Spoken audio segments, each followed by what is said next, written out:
Salut à tous et bienvenue dans la météo du Bitcoin. J'espère que vous allez bien et j'espère que les petits insights des précédentes vidéos vous ont aidé, vous ont accompagné à plus de réussite pendant ces moves.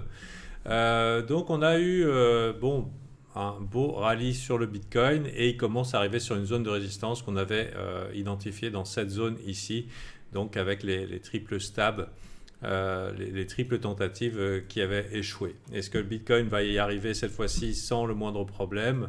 Euh, Mon avis est que non, hein, ça sera probablement encore une zone de résistance. Elle a été bien travaillée et surtout le move dans lequel on est, il est bien étendu. On peut constater aussi que le sentiment a switché. Enfin, moi je trouve qu'il a switché, mais peut-être je me trompe complètement. Oui, on est dans une tendance haussière forte ici depuis janvier. C'est un bon rallye de janvier. Euh, Mon idée est que les dips sont faits pour être rachetés et les dips peuvent être d'autant plus impressionnants que la montée l'a été. Voilà. Parmi les niveaux qui sont intéressants éventuellement pour acheter un dip, parce qu'il y en aura, donc c'est peut-être pas aujourd'hui, c'est peut-être pas demain, c'est peut-être après une petite incursion au-dessus des 25 000, c'était ce que je pensais moi, 25 000 et ensuite on dip. Euh, On a ces niveaux ici qui sont intéressants et ensuite ces niveaux ici qui sont intéressants, qui ont servi de support par le passé. Donc c'était la zone de baston, la longue échéante zone de baston qu'il y avait ici. Donc dans les extrêmes, éventuellement, pourquoi pas chercher à attraper des dips dans cette zone. A priori, il pourrait être acheté. Sinon, il y a le chiffre rond psychologique 20 000 qui pourrait faire trembler, qui correspond aussi à notre gap CME qui n'a pas été bouché. Alors, s'il n'a pas été bouché, ça ne veut pas dire qu'il doit être obligatoirement bouché. Normalement, il aurait dû l'être il y a bien longtemps. Mais tout ça, c'est pour avoir des indications. Donc, on pourrait se servir d'une indication, c'est que ça fait non pas une target probable, donc les gaps ne servent pas forcément comme des targets probables en disant ah il y a un gap, il faut qu'on y aille, mais plutôt comme une entrée probable. Ça veut dire qu'il y a des gens qui seraient susceptibles d'être acheteurs, même très volontiers acheteurs dans cette zone parce que prophétie autoréalisatrice sur les gaps. Donc ici, par exemple, si jamais vous avez envie de vous positionner sur le Bitcoin moyen long terme, ça peut être une bonne idée plutôt que de tenter ici l'achat dans cette résistance. Donc c'est un petit peu mon idée ici qui est d'un petit peu calmer ces tits. Alors bien sûr il y a des alts qui sont très beaux et à mon avis il faut chercher des longues dessus. Tous ceux qui ont des weekly patterns très très prononcés, ils ont été déjà évoqués dans les précédentes vidéos. Donc, par exemple, ici, pour moi, en convergence, cette zone-là est une bonne zone d'achat de dip.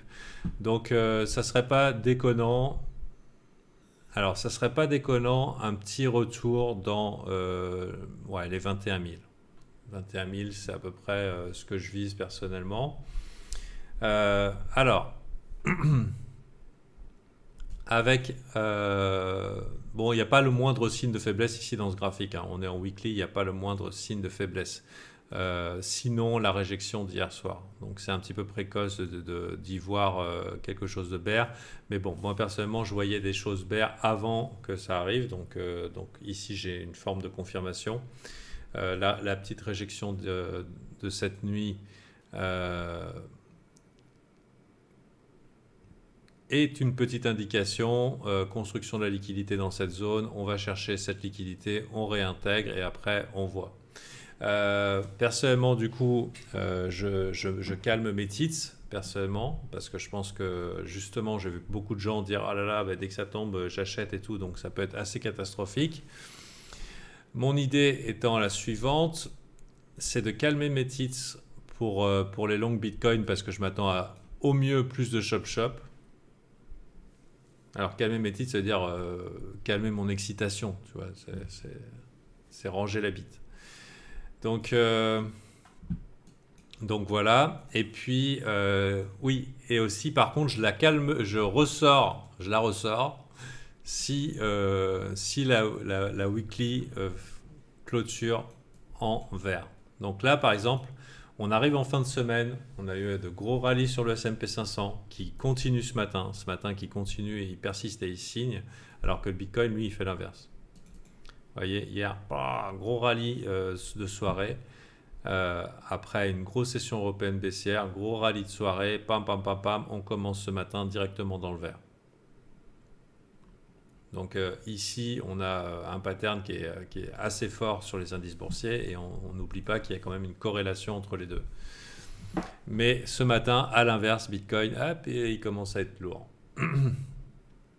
Donc de mon point de vue, sur les assets forts comme les alts, comme APT, comme HOP, comme d'autres qu'on a pu voir, peut-être Ape aussi, qu'on a pu voir un petit peu briller ces derniers temps. Il y a des dips à acheter, ne serait-ce que temporaires, sur des dips Bitcoin, mais il ne faut pas non plus éliminer l'idée que le Bitcoin peut chier dans le lit dans les jours qui viennent ou à la fin de la semaine. Donc maintenant, moi j'ai du coup un petit biais prudent ascendant baissier court terme sur BTC qui sera annulé par la clôture weekly. Parce que la clôture weekly est en cassure de Bollinger. Donc ça va être très important pour moi techniquement la cassure weekly, comment elle va se positionner. Je l'utilise pas j'utilise avec ça en fait. On est sur une résistance importante. On a la cassure weekly. Si jamais le prix clôture dans le vert, toute idée baissière est à éliminer. Voilà, pour moi, toute idée baissière, si dimanche soir on clôture dans le vert, bon on n'en a plus rien à battre. On est plutôt confiant pour l'avenir. En tout cas, il faudra un peu plus d'une semaine pour dessiner un top. Si on a une clôture baissière dans le rouge, et du coup, elle est possiblement imminente, parce qu'on n'est vraiment pas loin. Donc il suffirait pour ça qu'on est à 22 600, éventuellement une petite clôture technique en dessous de 22 700, 22 700, 22 600. En fait, une réintégration dans la Bollinger et de préférence en rouge. Là, je commencerai à être un petit peu inquiet, de la même manière que par exemple j'ai eu le même setup ici, une réintégration weekly dans le vert sur un extrême de Bollinger. Ça pose la question du range, c'est-à-dire potentielle recontraction de la Bollinger, mais aussi ça pose la question d'un bottom long terme ou d'un top long terme ici qui peut arriver. Donc ça, c'est un setup qui fonctionne bien pour moi. Donc un setup, c'est quoi? C'est une stratégie probable. Une stratégie probable, est-ce que ça veut dire que c'est la prédiction du futur? Ben non, moi, c'est pas mon job de prévoir le futur. Mon job, c'est d'avoir des stratégies, d'établir un risque. Et ici, du coup, je suis quand même en mode prudence. Même si, on va pas se leurrer, c'est quand même une très belle performance ici que le Bitcoin a fait. Et on a encore de l'enthousiasme. Donc, mais n'empêche qu'on est sur la tangente ici et ajouter à ça donc le big signal des big signals. En tout cas, si vous êtes membre Alpha Team, vous le savez, c'est quelque chose que j'ai repéré il y a longtemps, qui vient renforcer ici mon sentiment de prudence et probablement top priorité. C'est Goldman Sachs qui a fait une annonce hier comme quoi le Bitcoin était l'asset le plus performant de 2023. Pourquoi ils sont allés ouvrir leur gueule? Alors pour moi, Goldman Sachs, c'est le diable. Globalement, il y a le diable et il y a Goldman Sachs juste à côté. Tu vois, ils sont dans le même club. L'avantage avec Goldman Sachs, contrairement à d'autres banques, c'est qu'on sait qu'ils mentent. On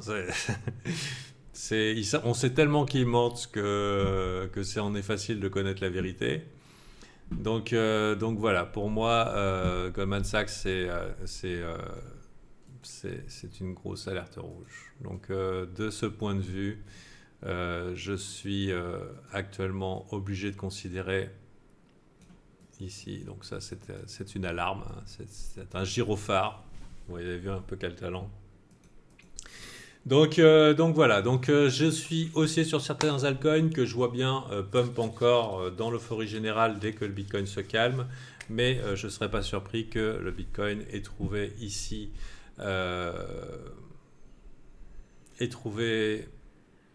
Bah, une résistance sérieuse. Voilà. Donc, bien sûr, ça n'engage que moi, hein, ne prenez pas de décision de trade par rapport à moi. Et je me rappelle du coup, ça correspondait un petit peu, par le passé, Goldman Sachs avait fait une annonce de Bitcoin 13 800, qu'on était tous très très très... On était dans un marché qui s'était bien fait nettoyer, je ne me rappelle plus quand c'est qu'il l'avait annoncé exactement, mais c'était dans cette zone-là. Plus précisément ici. Je crois qu'ils avaient annoncé Bitcoin 13 800. Voilà. Et c'était pareil, à l'approche de résistance importante, et tout laissait à penser qu'on allait continuer à la hausse et que tout irait bien, c'est sûr. Et patatras. Donc, je me rappelle précisément que c'était arrivé par ici ou par ici. Voilà. Enfin, quelque chose de vicieux. Hmm. Ou peut-être même par là. Voilà. En tout cas, c'était dans la période 2019. Goldman Sachs avait fait un gros call et ça avait marqué le top, mais c'est pas la première fois qu'ils font le coup. C'est des habitués. Donc, en général, c'est plutôt un signe d'avertissement. Donc maintenant, il y a d'autres acteurs que Goldman Sachs. On a vu qu'ils étaient un petit peu dans la tourmente. Euh, ouais, même carrément dans la tourmente. Donc, on verra un petit peu quel est leur impact sur leur marché ici. Mais, et puis voilà, on a vu qu'il y a CZ qui est très motivé pour que ça monte. Enfin, on verra un petit peu comment ça se goupille. Donc, je pense qu'il est OK de chasser des longues sur certains altcoins très chauds quand ça se calme et d'envisager par contre un petit peu d'accalmie, voire de dip sérieux qui aura probablement un impact sur le marché, surtout si ça dure plusieurs semaines au niveau du Bitcoin. Et oui, c'est tentant de penser qu'il n'y aura jamais de dip. Hein, c'est ce qu'on se dit toujours, ça, putain, ça monte toujours, il n'y aura jamais de dip. Et en fait, finalement, le dip, il vient.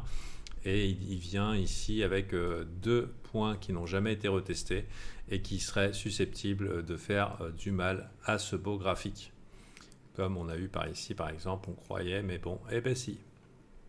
Donc voilà. Merci. Donc tu l'as retrouvé. T'es trop sympa. 12 août 2019. Donc carrément après la Xiping Candle. Ah, les petits enfoirés. Après le gros push où ils ont pu charger comme des cochons leurs shorts. Ah non, c'était ici. C'était ici.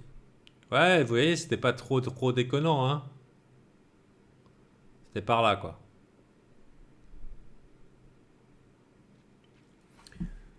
Donc, et après, bah, comme par hasard, on n'est jamais pu aller plus haut.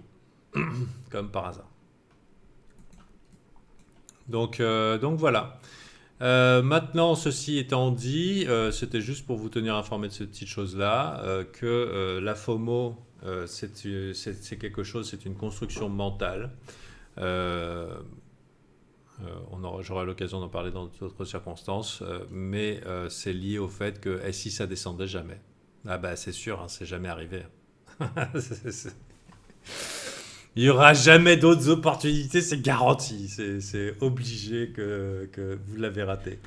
Donc, et puis, mais par contre, évidemment, je vais vous donner une autre astuce. C'est que si vous FOMO pas, ça va monter. Et si vous FOMO, c'est le top. Ça marche à tous les coups. Allez, bonne journée à vous et à la prochaine.